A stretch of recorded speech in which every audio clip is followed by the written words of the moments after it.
Hello everyone, welcome to developing success classes. So last polity की class में मैंने आप लोगों के साथ कुछ इंपॉर्टेंट टॉपिक डिस्कस करे थे, जिसमें मैंने आपको बताया था कि प्रिएम्बल क्या होता है और इसका इम्पोर्टेंस क्या है। तो हम इस सीरीज को आगे कंटिन्यू करेंगे। तो उसी सीरीज में आज हमारी एक बहुत ही ज़्यादा इम्पॉर्टेंट सीरीज है, जिसका नाम है आपका सारे के सारे important article of Indian constitution. तो अगर आपने मेरा फर्स्ट लेक्चर देखा होगा, जिसमें मैंने आपको डेमो क्लास में बताया था कि जो हमारी इंडियन कॉन्स्टिट्यूशन की बुक है, जिसका नाम है आपका संविधान, ये आपकी इसके अंदर हमारे पास आर्टिकल और दूसरे क्या चीजें हैं, शेड्यूल्स हैं, आपको समझाया था। तो मैंने आपको वहां पे बताया था कि अभी कितने नंबर ऑफ आर्टिकल्स हैं, जब हमारा कॉन्स्टिट्यूशन बना था उस समय कितने थे। तो देखिए, जब हमारा कॉन्स्टिट्यूशन बना था उस समय हमारे पास जो आर्टिकल्स थे ना, वो अब चेंज होते रह रहे हैं। बिकॉज मैंने आपको समझाया था एक टर्म जिसका नाम था आपका अमेंडमेंट। एक टर्म आपको बताया था मैंने, अमेंडमेंट। तो अमेंडमेंट टर्म का मतलब आपको बताया था, कॉन्स्टिट्यूशन में जब हमें कोई भी चीज ऐड करनी होती है या हमें रिमूव करनी होती है, कॉन्स्टिट्यूशन में किसी भी तरह का सुधार करना होता है, तो हम अमेंडमेंट की मदद से ही करते हैं। ठीक है, तो यहाँ पर आज अब हम डिस्कस करेंगे सबसे इंपॉर्टेंट आर्टिकल कौन से हैं जो आपको याद रखने हैं। ठीक है, ये सबसे इंपॉर्टेंट आप लोगों के दिमाग में क्वेश्चन रहता है कि क्या हमें सारे आर्टिकल्स को याद करने हैं जितने अभी प्रेजेंट में है 470 प्लस। तो नहीं, आपको रिक्वायरमेंट नहीं है। आपको कुछ इंपॉर्टेंट आर्टिकल को डिस्कस करूंगी मैं आज आपके साथ, इन्हीं को आपको याद रखना है। ठीक है, इन बिटवीन आप लोगों को कहीं पर भी कोई भी डाउट हो, you just ask your doubt in the comment section. ठीक है, तो चलिए स्टार्ट करते हैं हम अपने आज के सेशन को। तो अगर आप लोगों ने मेरा फंडामेंटल राइट वाला लेक्चर देखा होगा, तो आप सब इन क्वेश्चंस को बहुत अच्छे से आंसर कर पाओगे। मैंने वहां पर आप लोगों के साथ कुछ इंपॉर्टेंट फंडामेंटल राइट को डिस्कस किया था, जो कि काफी इंपॉर्टेंट थे। चलो देखते हैं आज के सेशन में। The article of Indian constitution constitute the right to equality.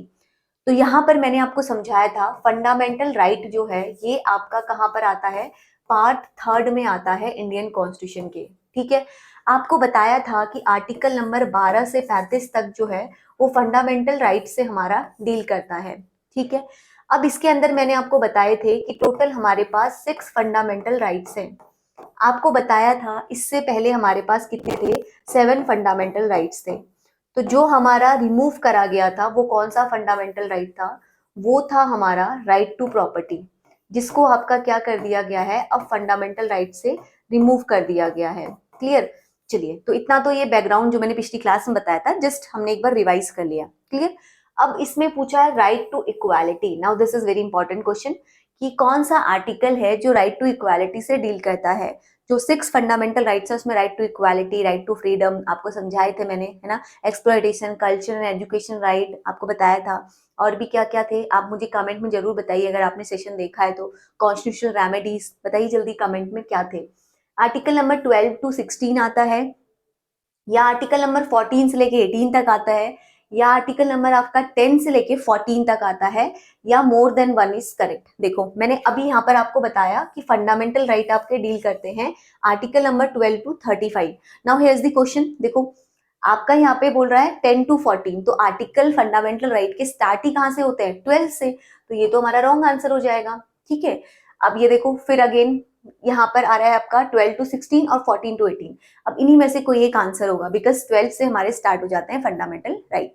कहाँ तक चलते हैं, आर्टिकल नंबर 35 तक। ठीक है, चलिए डिस्कस करते हैं what is the correct answer. Yes, यहाँ पे थोड़ा सा देखो बैकग्राउंड बताया गया है, वो भी हम लोग एक बार समझ लेते हैं।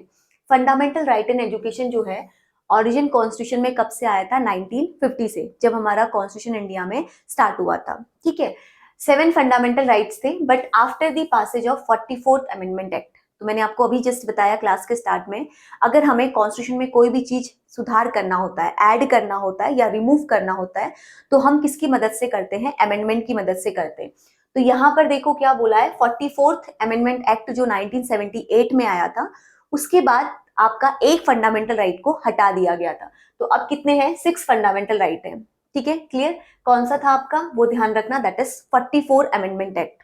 ठीक है, चलो, this amendment deleted the 7th fundamental right. तो इस अमेंडमेंट के बाद क्या हुआ, जो हमारा 7th नंबर का फंडामेंटल राइट था उसको रिमूव कर दिया गया। क्लियर, राइट टू प्रॉपर्टी जिसका आपका नाम था article number 31। Clear, from the list of fundamental right. अब कितने हैं हमारे पास? 7 फंडामेंटल राइट्स हैं। ठीक है, चलो देखते हैं। सबसे पहले राइट टू इक्वालिटी, यही क्वेश्चन में पूछा गया था, तो आर्टिकल नंबर 14 टू 18 से हमारा डील करता है। नेक्स्ट है हमारा राइट टू फ्रीडम, ये कहां से कहां तक आता है? आर्टिकल नंबर 19 से 22 तक कवर करते हैं। उसके बाद है अगला आपका राइट अगेंस्ट एक्सप्लॉयटेशन। एक्सप्लॉयटेशन का मतलब भी आपको बताया था फंडामेंटल वाले लेक्चर में। आर्टिकल नंबर 23 से लेके कहां तक कवर करते हैं? 24 तक। क्लियर? उसके बाद नेक्स्ट है right to freedom of religion, ये आपका आता है आर्टिकल नंबर 25। ठीक है, नेक्स्ट है कल्चर एंड एजुकेशन राइट, सारे मैंने आपके यहाँ पे रिवाइज करा दिए, आर्टिकल नंबर 29 से लेके 30। And last one is constitutional remedies, जिसके बारे में मैंने आपको बताया था, very famous article, article number 32। आपको बताया था यही वो आर्टिकल है जिसको B.R. अम्बेडकर ने क्या बोला था? Heart and soul of the Indian constitution. Why? Because ये जो है आपके रेस्ट ऑफ द जितने भी फंडामेंटल राइट्स हैं उनको क्या करने का काम करता है? प्रोटेक्ट करने का काम करता है। क्लियर? चलिए अब चलते हैं नेक्स्ट क्वेश्चन पे। अब नेक्स्ट क्वेश्चन को ध्यान से देखिए, which of the following fundamental right available to the Indian citizen only. तो लास्ट क्लास में हमने ये क्वेश्चन डिस्कस नहीं किया था, मैंने आपको बताया जरूर था कि जो फंडामेंटल राइट्स हैं वो कुछ आपके जो हैं सिटीजन्स के लिए ही स्पेसिफिक होते हैं, वो फॉरेनर्स को नहीं मिलते हैं। तो इस क्वेश्चन में आपसे यही पूछा गया है कि कौन से फंडामेंटल राइट हैं जो ओनली सिटीजन ऑफ इंडिया के लिए अवेलेबल होते हैं। ऑप्शन देखिए एक बार, article number 14, 15, 16 and 17। Now options are framed according to that कि आर्टिकल 14 और 15 है, आर्टिकल 15 और 16 है, या फिर आर्टिकल 16 और 17 है, more than above is correct और none of the above is correct. ठीक है, ट्राई करिए एक बार राइट टू इक्वालिटी, इक्वालिटी के बारे में कहां पर बोला गया होगा। जस्ट मैंने अभी आप लोगों के साथ फंडामेंटल राइट डिस्कस करे ना इन डिटेल में, ट्राई करिए, फिर वी विल डिस्कस कि क्या है इसका करेक्ट आंसर। चलिए देखते हैं what is the correct answer. देखो, जो हमारे आर्टिकल है ना related to the fundamental rights जो आपके अवेलेबल है सिर्फ इंडियन सिटीजन्स को, वो कौन कौन से हैं? Article number 15, 16, 19, 29 and 30।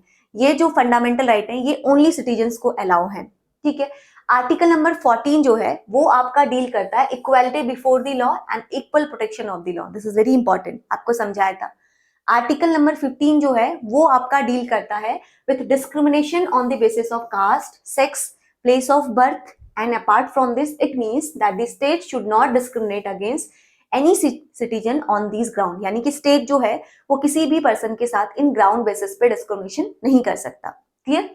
Article number 16 क्या है? देखो, ये रिफर करता है इक्वालिटी ऑफ अपॉर्चुनिटी को, कहां पर? जो हमारे पब्लिक एम्प्लॉयमेंट एरियाज हैं। ठीक है, इसका मतलब क्या है? एम्प्लॉयमेंट एरियाज का मतलब क्या है? इसका मतलब है कि हमारे एवरी सिटीजन, जो भी पर्सन है इस कंट्री में, उसके पास राइट है कि वो एक इक्वल अपॉर्चुनिटी ले सकता है टू प्रैक्टिस दीज प्रोसेसेस। ठीक है, नेक्स्ट है आपका आर्टिकल नंबर 17। ये आपका किस चीज से रिलेटेड है? ये आपका रिलेटेड है अनटचेबिलिटी से। ठीक है, तो इसका मतलब क्या होता है? ये प्रैक्टिस है आपका अनटचेबिलिटी, जिसको कंसिडर किया जाता है as an offence and against the law. ठीक है, अगेंस्ट द लॉ इसको एज एन ऑफेंस आपका किया जाता है। आपको मैंने बताया भी था, if you look go back to the modern history, तो वहां पर आपने देखा होगा बहुत ज्यादा अनटचेबिलिटी का कंसेप्ट था, इसको बहुत ही ज्यादा आपका अनप्योर माना जाता था। नाउ जब से हमारा कॉन्स्टिट्यूशन बना तो उसमें स्पेशल प्रोटेक्शन इनको दिया गया है। आर्टिकल नंबर कौन सा? 17। नाउ आप किसी भी पर्सन को on the basis of race, caste, sex, place of birth, untouchability कहीं भी नहीं डिस्क्रिमिनेट कर सकते। ठीक है, चलो अब डिस्कस करते हैं next question, very very important article क्या है? देखो, which article is related to money bill. Now this is very important. देखो, जो हमारा पार्लियामेंट होता है ना, ध्यान से समझना, दिस कंसेप्ट को काफी हेल्प करेगा आपको। जो हमारा पार्लियामेंट होता है ना, पार्लियामेंट में हमारे 2 हाउसेस होते हैं। वन इज लोकसभा, ठीक है, पहला हाउस होता है आपका Lok Sabha, another one is Rajya Sabha, another house है आपका राज्यसभा। ठीक है, अब क्या होता है, कोई भी कानून या बिल अगर इंडिया में हमें पास करना है तो उसमें दोनों हाउसों की सहमति के अलावा जो हमारे यहाँ पर तीसरे पर्सन होते हैं, जिसको हम लोग क्या कहते हैं, आपका प्रेसिडेंट कहते हैं, उनका साइन होना इज वेरी वेरी इंपॉर्टेंट। ठीक है, तो देखो क्या होता है, कोई भी बिल जब आएगा ना, सबसे पहले आपका लोअर हाउस में जाएगा। लोअर हाउस कौन सा है? आपका लोकसभा। जब लोकसभा ने उसको एग्रीमेंट कर दिया तो कहाँ जाएगा? राज्यसभा में जाएगा। एंड देन जब दोनों उसमें एग्री हो गए तो वो बिल कहाँ भेजा जाता है? प्रेसिडेंट के पास भेजा जाता है। तो जब प्रेसिडेंट उसमें साइन कर देते हैं तो वो कंट्री में आपका स्टार्ट हो जाता है। ठीक है, नॉट नेसेसरी कि हर किसी केस में, दोनों बिल पास करने के केस में दोनों की जो पावर है वो सेम हो, ठीक है, ये क्वेश्चन सबसे ज्यादा इंपॉर्टेंट है। ऐसा नहीं है कि अगर कॉन्स्टिट्यूशन अमेंडमेंट बिल ला रहे हैं तो दोनों का पावर सेम है, या मनी बिल, यहाँ पे हमारा क्वेश्चन है मनी बिल के रिगार्डिंग, ठीक है, तो मनी बिल के कंसेप्ट में समझते हैं। मनी बिल भी सेम, बिल क्या होता है, बिल जो पास किया जाता है उसके बाद फिर वो एक्ट बन जाता है, ठीक है। तो जब मनी बिल आपका लाया जाएगा तो नॉट नेसेसरी कि वो सबसे पहले उसके पास, दोनों के पास इक्वल पावर हो, कि लोकसभा के पास भी इक्वल मेजोरिटी से पास होना चाहिए और राज्यसभा के पास भी, ऐसा नहीं होता। देखो, जब मनी बिल आपका लाया जाता है ना, उसके केस में सब पावर ज्यादा किसके पास होती है, लोकसभा के पास होती है, एज कंपेयर टू किसके, राज्यसभा के, ठीक है। तो अब यहाँ पर आपसे ये नहीं पूछा है कि कौन ज्यादा पावरफुल रहता है। राज्यसभा के पास बहुत बार एग्जाम में क्वेश्चन भी आया है कि ओनली 14 डेज के लिए इसको भेजा जाता है, ठीक है। राज्यसभा को बस अपना कंसल्टेशन देना होता है कि yes we are okay with this particular bill, बाकी रेस्ट ऑफ दी पूरी पावर किसके पास होती है, लोकसभा के पास होती है, ठीक है। तो अब यहाँ पर आपसे पावर नहीं पूछा है, यहाँ पे आपसे क्या पूछा है, इसका आर्टिकल बताओ कौन सा है। आर्टिकल देखोगे तो article number 123, article number 1110, article number 127 and more than above one is correct. तो सोचिए, आप एक बार आंसर देने की कोशिश करिए, what is the correct answer of this particular question. चलिए डिस्कस करते हैं। करेक्ट आंसर है यहाँ पे आर्टिकल नंबर 1110। ध्यान रखना, आर्टिकल नंबर 1110 बहुत बहुत इंपॉर्टेंट है, आपसे बहुत बार पूछा गया है कि किस चीज से डील करता है, मनी बिल से रिगार्डिंग। और मनी बिल के रिगार्डिंग सबसे ज्यादा पावर किसके पास होती है, लोअर हाउस, लोकसभा के पास, ठीक है। राज्यसभा के पास कितने दिनों के लिए भेजा जाता है, only for the 14 days, just for the consultation, ठीक है। इसके अलावा कोई रोल नहीं होता है यहाँ पे राज्यसभा का। अब देखो, यहाँ पे बताया गया है the regulation of borrowing of money by the union government, पहली चीज ये बताई है। Custody of consolidation fund of India, देखिए अलग अलग तरह के फंड होते हैं, फंड का मतलब समझते हो, पैसा जहां पे जमा किया जाता है। Consolidated contingency fund of India, तो यहाँ पर जो कस्टडी है ना, consolidation consolidation fund of India की, ये किसके आती है, ये कंटिजेंसी फंड ऑफ इंडिया जो है, the payment of money into their withdrawal of the money from any such fund, ठीक है। जो एप्रोप्रिएशन है मनी आउट को लेके, कंसोलिडेटेड फंड ऑफ इंडिया में ही है। डिक्लेरेशन की बात करें, कोई भी एक्सपेंडिचर यहाँ पे आप डिक्लेरेशन कर रहे हैं, चार्ज होता है किससे, कंसोलिडेटेड फंड ऑफ इंडिया से। ये आपका इंक्रीज करता है the amount of any such expenditures को, ठीक है। ये ध्यान रखना, article number 1110, this is very important, किस चीज से डील करता है, इन चीजों का आपको ध्यान रखना है। Matter listed in the imposition, abolition, remission, alteration, regulation of any tax, ये 3-4 वर्ड को ध्यान रखना, क्या है इसके अगेंस्ट पूरा आपको समझ में आ जाएगा यहाँ पे जो लाइन बताई गई है। क्लियर। चलिए अब चलते हैं नेक्स्ट क्वेश्चन पे। अगेन देखिए, this is very very important article. Part article number 32 जो है वो आपका बिलोंग करता है which part of Indian constitution से, बताइए। अभी मैंने क्लास के स्टार्टिंग में बताया आपको, मैंने आपको बताए थे पार्ट 1 जो है वो union state and union territory से बिलोंग करता है। पार्ट 2 मैंने आपको समझाया था, ये आपका रिलेटेड है किससे, सिटीजनशिप से, ठीक है। अब आपसे यहाँ पर पूछा है कि 32 किस चीज से रिलेटेड है, part 3 is the fundamental right. अभी आपको बताया आर्टिकल नंबर 12 to 35 हमारे कहाँ पर आते हैं, फंडामेंटल राइट में आते हैं। आर्टिकल नंबर 32 जो है आपका, जो आर्टिकल नंबर हमारा 32 है, ये आपका एक इंपॉर्टेंट आर्टिकल है, बिकॉज इसी को हम लोग क्या बोलते हैं, heart and soul of the Indian constitution, ठीक है। राइट टू कॉन्स्टिट्यूशनल रेमेडीज, यही आर्टिकल है। क्लियर। चलिए अब पार्ट 4 क्या है, एनीवन कोई मुझे कमेंट में बता सकता है पार्ट 4 क्या है। फंडामेंटल राइट के बाद फंडामेंटल ड्यूटीज है, क्या है पार्ट 4, कोई बताएगा मुझे। डीपीएसपी है कि फंडामेंटल ड्यूटीज है, मैंने आपको ऑप्शंस भी दे दिए, आप लोग एक बार ट्राई करके बताएंगे मुझे कि पार्ट 4 किस चीज से डील करता है, ठीक है। चलिए बाकी तो हम करेंगे ही आने वाली क्लासेस के एक्सरसाइज में, बट एक बार थोड़ा सा आप लोग कोशिश करना, ठीक है। चलिए आर्टिकल नंबर 32 जो है इंडियन कॉन्स्टिट्यूशन का, ये आपका क्या है, राइट टू इंडिविजुअल। देखो आर्टिकल नंबर 32 को क्यों कहते हैं heart and soul of the Indian constitution, because जो आर्टिकल नंबर 32 है ये आपको राइट देता है एक पर्टिकुलर इंडिविजुअल को कि वो आपका सुप्रीम कोर्ट जा सकता है अपने जस्टिस के लिए, इसीलिए ही इसको क्या बोला जाता है, heart and soul of the Indian constitution. तो जो आर्टिकल नंबर 32 है, तो पार्लियामेंट जो है यहाँ पे आपका इंटरेस्ट कर सकती है अदर कोर्ट को, एक्सरसाइज करती है the power of supreme court को, प्रोवाइड करती है विद इन इट्स जुरिडिक्शन के अंदर, जो उसकी, देखो हर किसी की अपनी पर्टिकुलर जुरिडिक्शन की बाउंड्री होती है, जितनी भी उसके जुरिडिक्शन के अंदर आता है उस सबको ये प्रोटेक्ट करती है, ठीक है। आर्टिकल नंबर 32 इन्फोर्सेबल है किसमें, फंडामेंटल राइट में। इसका जो नेचर है वो रिट जुरिडिक्शन का है, प्रोवाइडेड करता है किसमें, article in discriminationally. This is very important. तो जब हम आपका स्पेसिफिक क्लासेस में पढ़ेंगे कि फंडामेंटल राइट जो है आर्टिकल नंबर 32 है, उसमें आपके अलग अलग सब पार्ट्स भी आते हैं, कौन कौन से, हेबियस कॉर्पस, मैंडेमस, सर्चोरी, को वारंटो, ये सब हम पढ़ेंगे, ठीक है। अभी बस इतना जानिए, article number 32 deal with the fundamental right, part third, heart and soul of the Indian constitution. Clear? चलिए अब चलते हैं नेक्स्ट क्वेश्चन पे। देखो यहाँ पर आ गया, there are 5 type of writs are provided under the article number 32। इसलिए मैंने कहा था जस्ट वेट, यही है यहाँ पर आपके टोटल फंडामेंटल राइट्स के अंदर writ, habeas corpus, quo warranto, mandamus, certiorari and prohibition. These are the main 5 writ जो कि आपका कौन देता है, आर्टिकल नंबर 32, ध्यान रखना, ठीक है। ये 5 आपके टोटल यहाँ पे रिट्स हैं। चलिए अब बताओ मुझे, the special provision in article number 371 का G of the constitution of India related to the state of. देखो हमारे इंडिया में जो स्टेट्स है ना, उनमें कुछ स्टेट्स ऐसे हैं जिनको कुछ स्पेशल प्रोविजंस दिए गए हैं due to their very multiple factors. जैसे कि one of the factor is कि उनको डेवलपमेंट की जरूरत है, they are particular belonging to the particular community, एक रीजन ये भी है, अंडर डेवलप्ड है। तो ऐसे बहुत सारे स्टेट्स हैं जिनको आपका प्रोटेक्ट किया गया है। तो इस क्वेश्चन में आपसे स्पेसिफिकली पूछा गया है कि आर्टिकल नंबर 371 का जी जो है ये किस स्टेट को आपका प्रोटेक्ट करता है, special provision, Jammu and Kashmir, Jharkhand, Mizoram and Nagaland. Try करिए एक बार आंसर देने का कि आर्टिकल नंबर 371 का जो जी पार्ट है ये किस स्टेट को आपका स्पेशल प्रोविजंस देते हैं। चलो डिस्कस करते हैं। Very good. इसमें सबसे ज्यादा जो प्रोटेक्टेड एरियाज है ना हमारे, वो नॉर्थ ईस्ट वाले स्टेट है, ऐसे ध्यान रखना, असम, त्रिपुरा, मेघालय, मिजोरम, मणिपुर, ठीक है। अब यहाँ पर जो स्टेट प्रोविजन दिया गया वो कौन है आपका, मिजोरम। तो जो आर्टिकल नंबर 371 है ये स्पेशल प्रोविजन देता है किसको, जितने भी हमारे नॉर्थ ईस्टर्न स्टेट्स हैं, ठीक है। इनका जो एम क्या है आपको मैंने बताया, इनके मेन रीजंस हैं इनको प्रोटेक्ट करने के। क्यों हम सिर्फ नॉर्थ ईस्ट के स्टेट को ही कर रहे हैं, हम दिल्ली को क्यों नहीं प्रोटेक्ट कर रहे हैं, because there are some particular reason. इसके लिए क्या रीजन है कि हम प्रिजर्व कर सकें अपने ट्राइबल के हेरिटेज को, ठीक है। तो जो आर्टिकल नंबर 371 का जे ये आपका रिलेटेड है किस चीज से, Mizoram. All act of the Indian parliament related to the Mizo, जितने भी यहाँ पर एक्ट हैं वो किस चीज से रिलेटेड है, आपके इंडियन पार्लियामेंट में मिजो से। वे ऑफ लिविंग, जो उनके रहने का तरीका है, आपको पता है आज भी वहां पर मोस्ट ऑफ द पॉपुलेशन क्या है, वो ट्राइबल पॉपुलेशन है, उनका way of living is completely different from hours, ठीक है। उनके उनके culture, customs, rules, regulation, everything was different because they having their own culture and practices, ठीक है। तो living of way apply only after the consent of the Mizoram assembly, तभी आप कर सकते हो जब आप असेंबली से उस चीज को अप्रूवल ले लो, ठीक है। चलिए अब देखते हैं कुछ और useful article, these are very very important, ध्यान से देखना। आर्टिकल नंबर 371 में ही प्रोटेक्शन दिया गया है, पहली चीज तो दिमाग में आपको ये क्लियर रखनी है, ठीक है।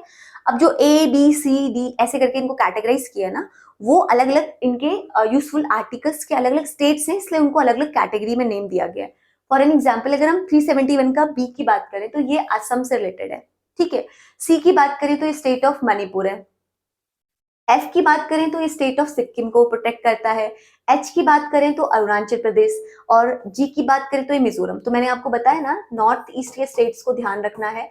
कैसे ध्यान रख सकते हो, एटीएम आप लोग चलाते हो ना, सब लोग चलाते हैं, एक एक्स्ट्रा एम इसमें लगा दो, ए से असम, देखो टी से त्रिपुरा, यहाँ पे दिया नहीं गया है ध्यान रखना, बट एम से मिजोरम, एक एम से आपका मणिपुर, ठीक है। ऐसे शॉर्टकट आप निमोनिक्स बना के याद कर सकते हो, इससे चीजों को थोड़ा याद करना आसान हो जाता है, ठीक है। तो नॉर्थ ईस्ट के जो इंपॉर्टेंट स्टेट्स हैं उनको ध्यान रखने के लिए शेड्यूल के अंदर भी प्रोटेक्टेड हमारे यही स्टेट है, असम, त्रिपुरा, मेघालय एंड मिजोरम, ठीक है। चलो अब चलते हैं आगे। देखो अगला क्वेश्चन क्या कह रहा है, article number 239, this is very very important article. Article number 239 जो है वो आपका किस चीज से डील करता है, ध्यान से देखो क्वेश्चन क्या कह रहा है। Administration of union territory by the lieutenant governor.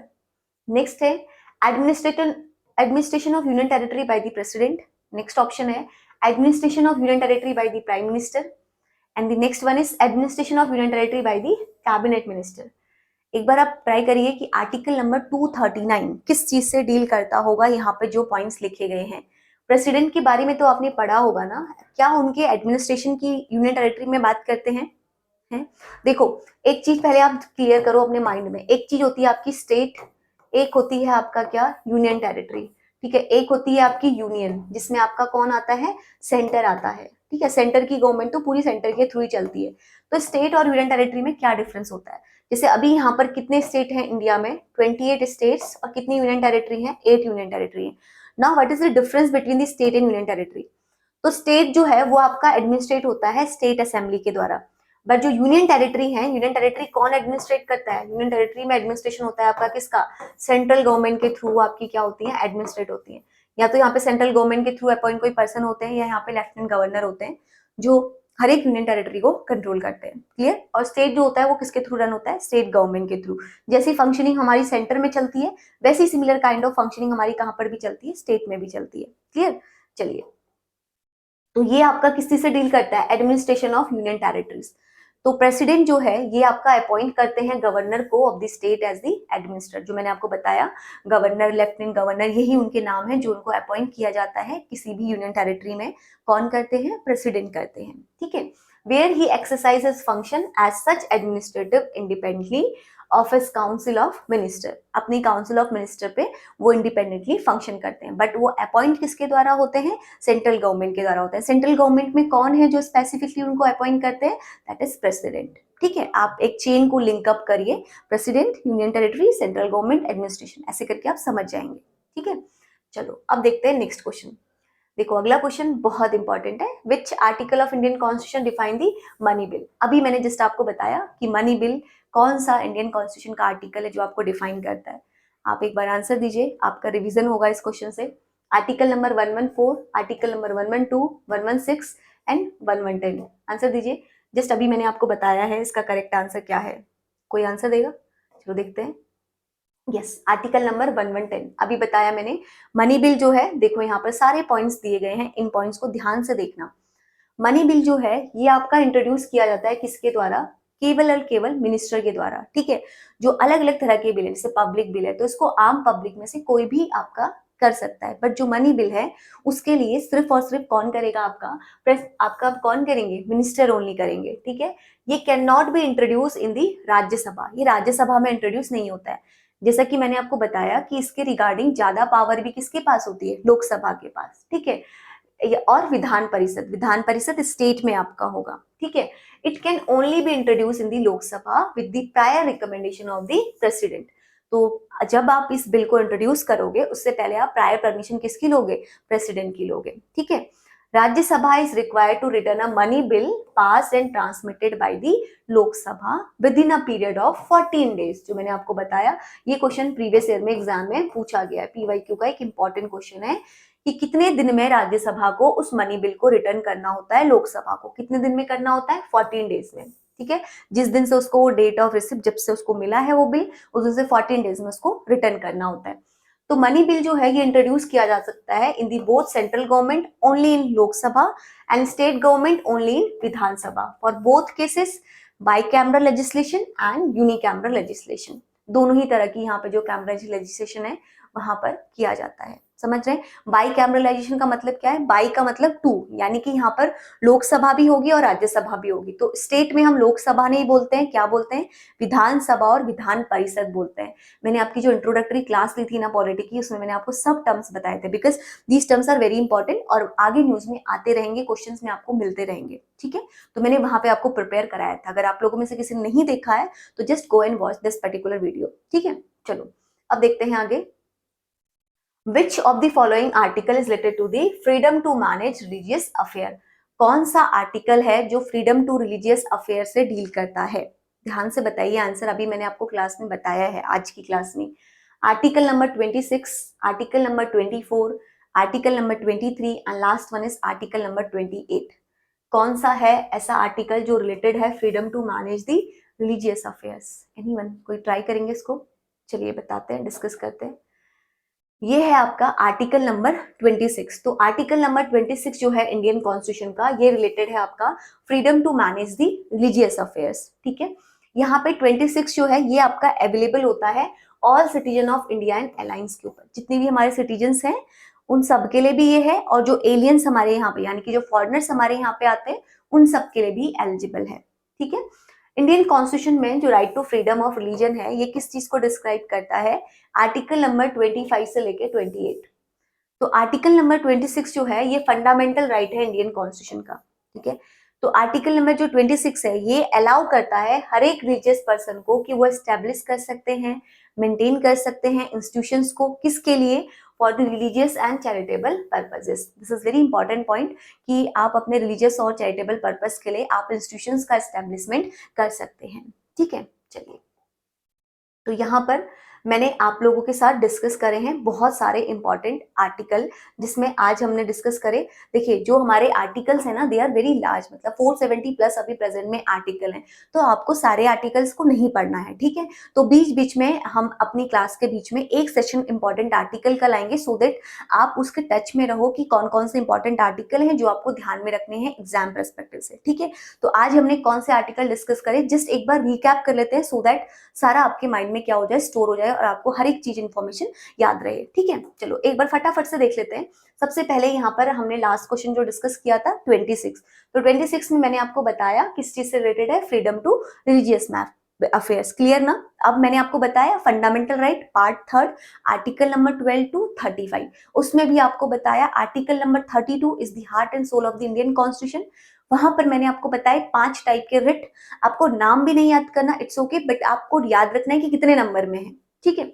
चलो अब देखते हैं आगे, हमने जो इंपॉर्टेंट पॉइंट डिस्कस किया था that is related to the money bill. तो मनी बिल में मैंने आपको बताया इंपॉर्टेंट पावर किसके पास होती है, आपकी लोकसभा के पास होती है, ठीक है। राज्यसभा के पास कितने दिनों के लिए भेजा जाता है, ओनली फॉर दी 14 डेज, ठीक है। और प्रायर प्रेसिडेंट की रिकमेंडेशन से ही लाया जाता है, और कोई मिनिस्टर ही इसको करता है, कोई नॉर्मल पर्सन नहीं कर सकते, ठीक है। अब देखो यहाँ पे मैंने आपको बताया कि कुछ ऐसे स्पेशल स्टेट्स हैं जहां पर हमें कुछ स्पेशल प्रोटेक्शंस दी गई हैं। तो आर्टिकल नंबर 239 उन सब स्टेट से डील करता है, बट इनको सब क्लॉज में डिवाइड करा गया है ABCD, ठीक है। चलिए, अब हमने उसके बाद मैंने आपको यहाँ पे सारे इंपॉर्टेंट स्टेट भी बता दिए जो इसके रिगार्डिंग और भी कोई क्वेश्चन अगर बनता है फ्यूचर में तो, ठीक है। चलो, ये रिट के टाइप्स मैंने आपको बताए कौन कौन से रिट हैं जो हमारा सुप्रीम कोर्ट जो है वो इशू करता है, ये ध्यान रखना। पार्ट 1 के क्वेश्चन हमने कर लिए हैं यूनियन टेरिटरी के, पार्ट 3 के क्वेश्चन हमने कर लिए हैं फंडामेंटल राइट के, सिटीजनशिप के करेंगे कुछ आने वाली क्लासेस में, और उसके साथ ही हम स्टार्ट करेंगे आपके फंडामेंटल ड्यूटीज जो नेक्स्ट पार्ट है इसका, पार्ट 4, ठीक है। चलिए अब देखते हैं आगे। ये बिल भी मैंने आपको बता दिया, मनी बिल, लोकसभा राज्यसभा आपके साथ डिस्कस किया था मैंने, और यहाँ पे कुछ आर्टिकल्स बताए जो इंडियंस के लिए सिर्फ होते हैं, ठीक है। ये सब पॉइंट्स काफी इंपॉर्टेंट है, तो आपको इनको ध्यान में रखना है, ठीक है। तो यहाँ पर हमने सारे आज की क्लास में आपने डिस्कस करे कुछ इंपॉर्टेंट आर्टिकल। आई होप आपको समझ में आए होंगे। अगर कहीं पे भी if you have any doubt in any point, just ask your doubt in the comment section. मिलेंगे नेक्स्ट क्लास में एक इंटरेस्टिंग अगला इंपॉर्टेंट क्वेश्चन के साथ। So thank you. If you have any doubt just ask. Thank you.